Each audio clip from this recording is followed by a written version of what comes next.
দিদি আমাদের 10 টাকার করে ফুচকা দাও তো। হ্যাঁ দাও দাও। আচ্ছা ঠিক আছে দিচ্ছি। এই নাও পাতা ধরো। বেশি করে ঝাল দিয়ে বানিও কিন্তু। কি রে তুই ঝাল খাবি তো? এই নাও তুমি পাতা ধরো। লাস্টে একটু বেশি করে বাদাম দিও কিন্তু। বাবা আবার বাদাম দিতে হবে। এই নাও ধরো ধরো। দাও দাও।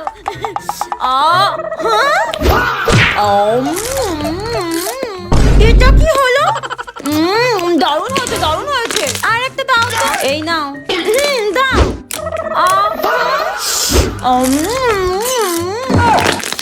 ফুচকাটা দারুণ খেতে হয়েছে। দাও দাও। আরে আগে নিজের পাতার ফুচকা খা। আমাকে আরো 10 টাকা দাও। এই নাও ধরো। এবার যদি খেয়েছে মেরে ফেলবো। তোর সঙ্গে ফুচকা খেতে আসাটাই আমার ভুল হয়েছে। আরে কি হলো? কানা মিষ্টি একটা ফুচকা কোনোদিনও ফুচকা খেতে আসবো না। জাম বাবা আমি আবার কি করলাম?